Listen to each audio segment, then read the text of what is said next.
What is up, guys? It's the Sound Alchemist, joined by Gersh1. And today you might be hearing gurgling noises from our belly holes. Yes. Because they're empty. Yes. And they will be filled with, for the greater... This is a video series where we answer the questions left by you, the viewer. If you have a question for us, comment down below. Put a question in front of your question because we get those questions first.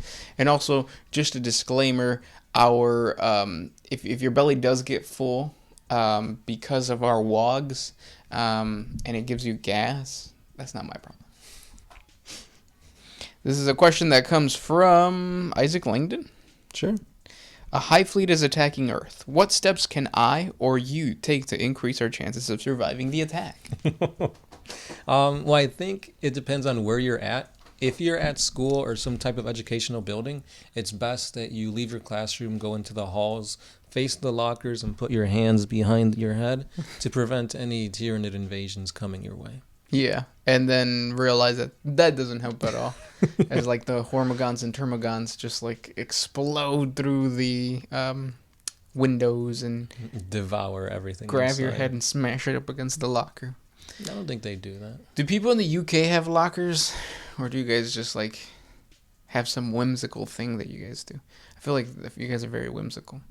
I think that's Fantastic Beasts. And where to find them. So you guys have like little, what are they called? Luggage thingies, suitcases that open up and it's infinite amount of space inside. Mm-hmm.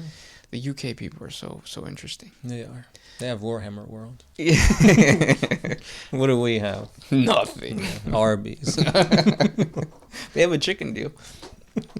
But yeah, so what can we do to defend against a Tyranid invasion? Nothing, dude, because by the time they're already here, like, it's over. Yeah, if you were lucky enough to like have like some type of doomsday bunker, you might be able to survive, but you got to remember that like the Tyranids are taking everything apart. So your bunker needs to be in a place that's not fertile. Because soil is biological, so like they want that. They're going to absorb that. Yeah. So what is a place that doesn't have carbon? Like nope. Nothing. Like you're gone. Yeah. Even if you're in some space station or anything like that, they'll sniff out any biomass, and like that's it. Yeah, so it really is just like in this current era, we're done. Just wait for the nukes to kill us off before. Yeah, basically. Because when the way Tyranids invade, it's not like they just send Tyranids and we get devoured like zombies attacking us. They attack us before that even happens. They blot out the sun. They poison the water. They poison the flora and fauna. And then they basically start raining down, like, what are those things called? Mycetic spores? Yep. Which blow up and liquefy the biomass. And then the little gribblies come. And then I don't even think that we'll probably get to the point where, like, the hive creatures like Carnifexes, zoanthropes come. Because I feel like we're so technologically behind that like they won't even need to send them out. Like Hormigons and Termagants and Gargoyles should be more than enough to devour humanity. It's scary. It is. It's like terrifying in that like, yep, they're coming and we don't really even know what they are. Because, like, think about it this way. Like, vultures can barely take them down. Like, what's a freaking, like, bullet gonna do to a Tyranid? Nothing. Yeah. Good question, though. Sorry, our answer is pretty bad. Yeah. Or bad outcome. Next question comes from Warden Trajanor. Who is the most dangerous prisoner kept in the dungeons under the Imperial Palace? Probably Julio Cesar. Yeah, Julio Cesar Chavez. That's the second time. I think my theory, this is probably incorrect. I'm going to correct myself after this, but at first I thought maybe one of the shards of the Void Dragon was actually a prisoner inside of, or like kept within the vaults. Himalayan mountains. Yeah. But then that really wouldn't make sense because it's just a shard of a Catan. And also, I think the Necrons, it's in their codex. It is shown that the Necrons visited Mars. The Adeptus Mechanicus found out, like, oh shit, there's Xenos on the planet. They went to investigate what they were up to, and they had already like left by the time they went to investigate. In that moment, they probably stole a shard of the Catan, of the Void Dragon. Yeah, because the old lore said that the Catan was uncharted. It was a full Catan under the Martian soil, but they changed it. Yeah. Or it could have been like they like slowly chipped away. Yeah, Had could a have little been. So I mean, I don't think they've ever said. Yeah, there's never been like, oh, Zogwart Mech Stompu was in there, and Yeah. he's a dastard fellow. Mm-hmm. Now they just said that a bunch of like horrors and nightmares have gotten away. Yeah, maybe that one AI that fought during the Horus Heresy, maybe that was down there. Cortana? Oh no, that's Halo. No, what was it called? I feel like I always bring this up and then I never remember the name. The name. It's a Dark Heresy AI of that time. Next question. This one's by Bullet Magnet TV20.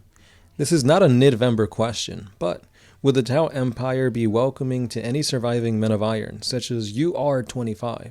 Given that the Tau are pro-AI, and if a cache of these dormant machines were found, would they be seen as a threat, or would the men of iron join them? I think like any type of community, when there's a newcomer, I think some of them would obviously think like, no, this guy's a threat, because even though he's AI and like they're cool with AI because of like drones and all that kind of stuff, that's their stuff. They made it. Mm-hmm. So like this extra AI stuff, like I think they would be apprehensive. Right. Because it's not like drones like come up to you and like spark conversation and stuff like that. Their AI is like not as intelligent as the Men of Iron were. Right, yeah. And they're not corrupted yet. If they ever will be. Right. Next question comes from Carrie Vaught. What has been the most useful adaptation the Tyranids have acquired? I know the usual stuff gets covered like consuming the Emperor, but I don't recall the mundane stuff they have picked up over time. So basically you can pull up any of their what are they called? Biomorphs? Yeah. Some of them are like the wrecking ball, the crab claws, adrenal glands, spitting acid, acid blood. Yep. Yeah, so it's a lot of different adaptations. Gene Stealers went to Yumgaro variations. Technically, Gene Stealer cults would kind of be an adaptation too, because they have to like blend with their potential meals. Really, Got to blend in the hood. they camouflage, bandana tied. I don't know the rest of the lyrics.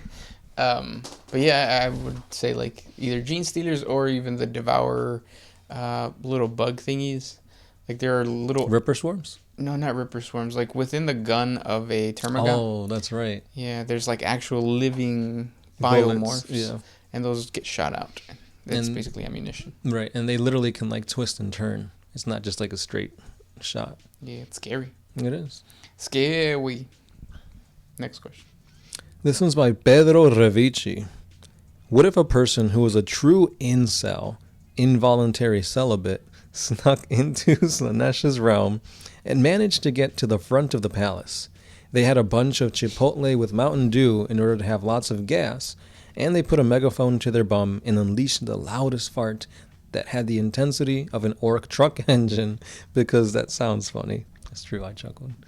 Would they manage to walk out of Slaaneish's domain unnoticed, or would they stripped of their inceldom?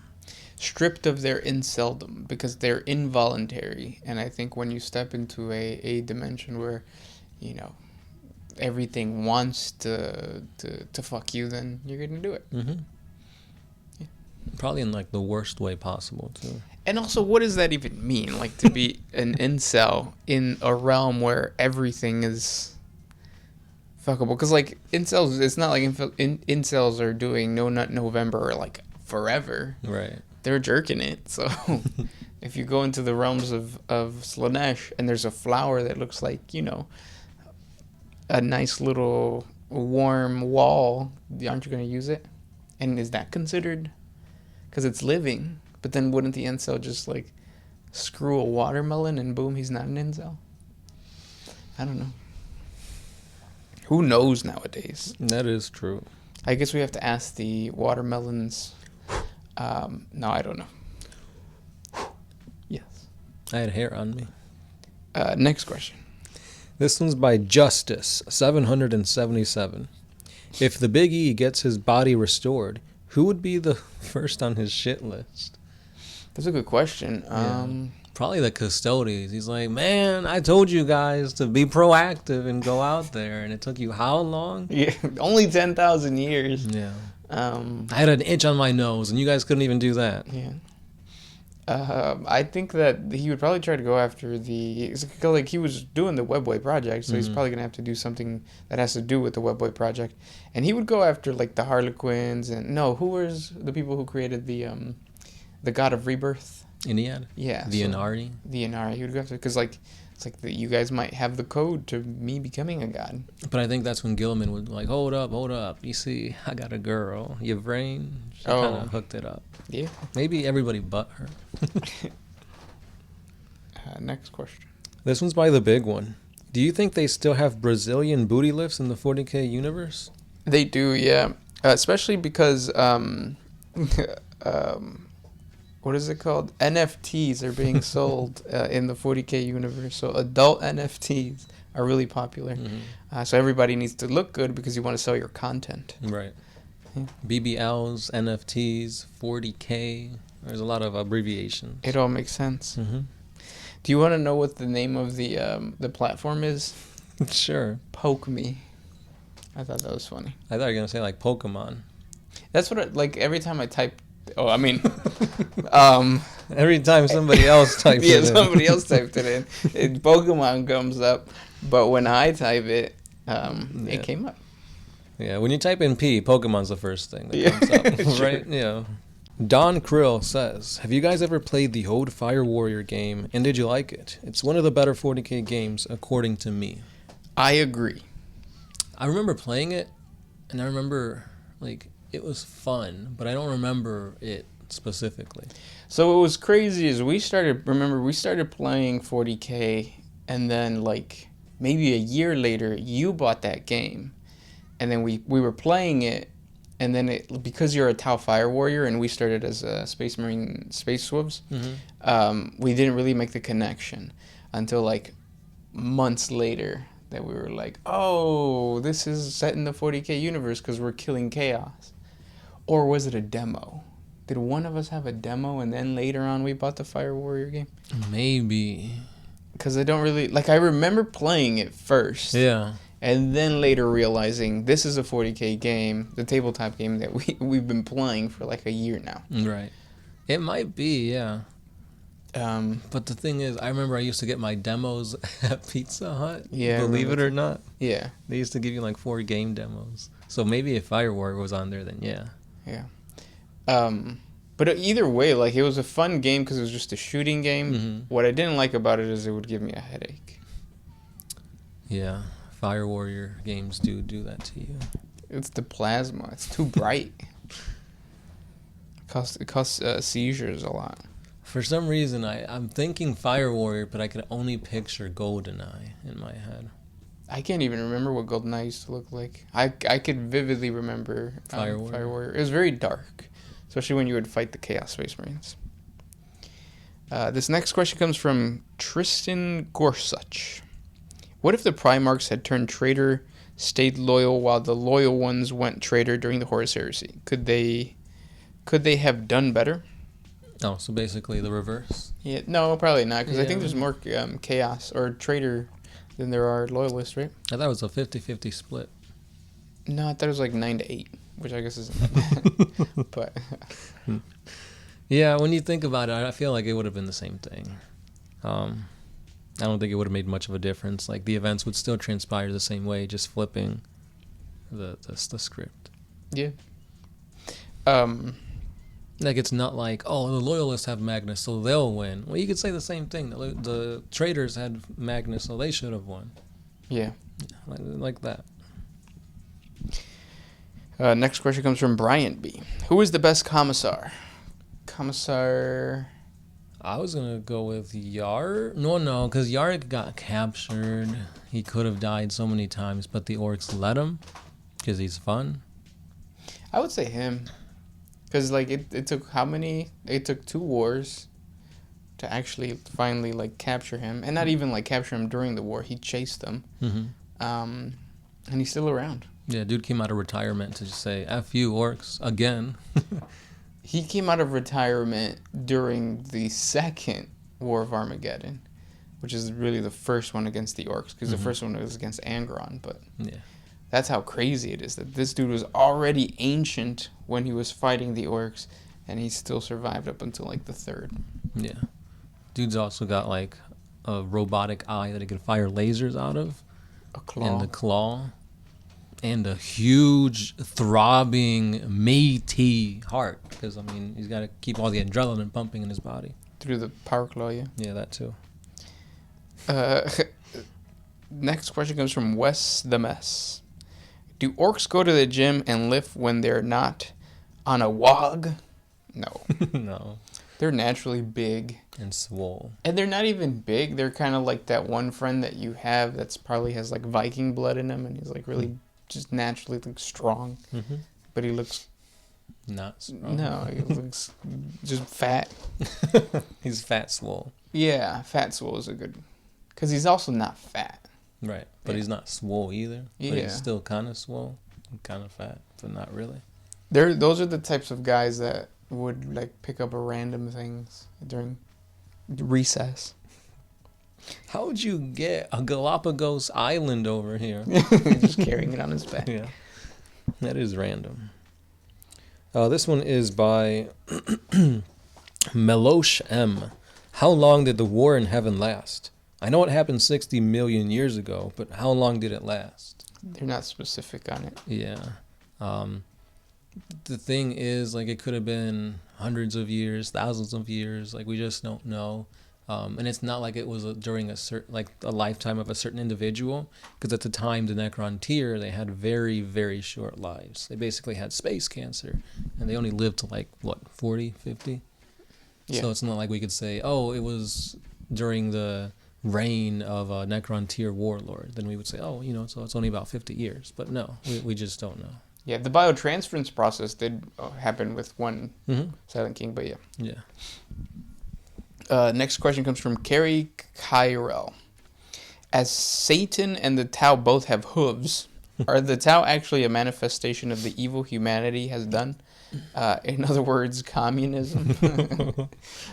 No. Just because two things have hooves doesn't mean that they're both, a certain communist. thing. Yeah, communist. Are cows communist? They are, if you think about it. They have 5 stomachs. That is true. And in communism, everybody eats. So one of those stomachs has rocks. Do the rocks stay there, or do they? No, they stay there because they're meant to like grind the grass as well. So if you took a cow and you put it on a planet that didn't have rocks, then it can't eat properly?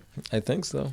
But I mean, that's why it has 5 stomachs to account for that. If you put it on a different planet that didn't have rocks. Do cows just have like biologies that like what is it called, like a learned biology where they know to eat the rocks, or are other cows teaching these cows to eat rocks? That's true. Nature versus nurture. Are there any animal lovers out there? Yeah, if you guys have any information on this, please let us know. Yeah. Bindi, the jungle girl. She watches this show for sure. What's the dude's name? Because I know he's actually like doing what his dad does. Steve Irwin? Steve Irwin's kid. Junior? Is it? I don't know his name. I've seen him on some talk shows and stuff. Next question comes from Angel Reyes. What does Emperor's Eyepiece do, or what is its current function? Oh, because like the famous picture of him with his eye thing. Nothing.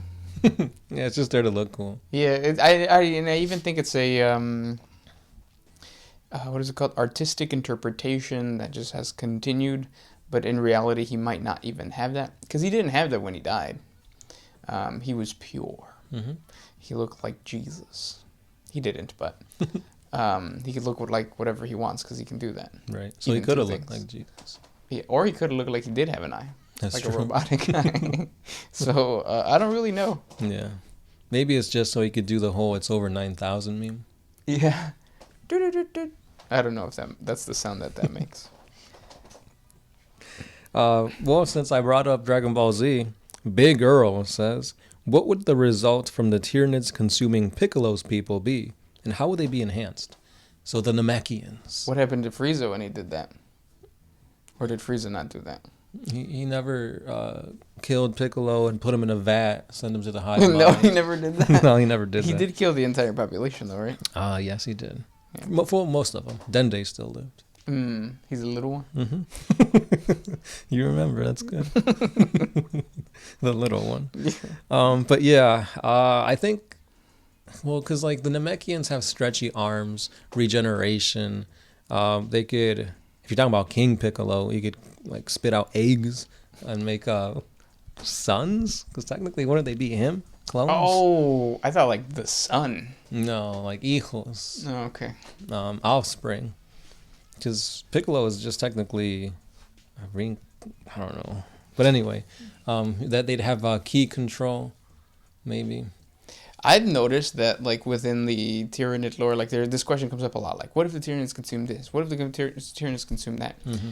And the Tyranids are already really, really tough. So everything that you just described, the Tyranids kind of already have. Yeah, they already have regeneration. They already spit out acid. Or eggs. They could spit out eggs. They can do special beam cannons already. With their, what are they called? Bio cannons? Mm-hmm. So yeah, like, what is there? Like, green skin, maybe? Little like antennas? They're already, some of them already have antennas. That's true. I think the only thing that they would gain from absorbing the Namekians is maybe they can create the Dragon Balls. Is that who created them? Mm-hmm. Oh, really? Yeah. I don't know my DBZ lore. It's because they're not Saiyans, that's why. Either that, or maybe they could just befriend Gohan. The Tyranids really like Gohan. Yeah, that's true. Was that ever explained why? They just got a bond. Goku's like, train this dude. Since you killed me. Okay. Yeah. The next question comes from the boy Ninja. Not the Ninja Boy? Oh, this will be the last question. Damn, we've been going for a while. Yeah. He says, is Arby's real meat? You may not want the answer. Technically, the chicken is, and that's what we were talking about. Because if you're an Arby's hater, you should check out, or you should try out their chicken. It's not that bad. It's $5. Mm-hmm. Like when they say Arby's, we have the meats. Is there like a little asterisk at the end of it? There's fine print at the bottom. Yeah. It says by we don't actually mean us. We mean it in a metaphysical state. We humans have meat. Right, and it says, what is meat anyway? But yeah. Yeah. Those are the questions for today. If you guys have more questions for us, please comment down in the comment section below. If you guys have recommendations for fast food restaurants we should go to, also let us know. Right. We're probably just going to go to Chili's. Yeah. Chili's became our Popeyes, if you've noticed. Yeah, because you can't really go into Popeyes anymore. Before it was just like bad service. Now it's like bad service on top of a bad dining area. Yeah. Very uncomfortable. This has been the Sound Alchemist. Gershwa. Thanks for the questions, and we are out. Always used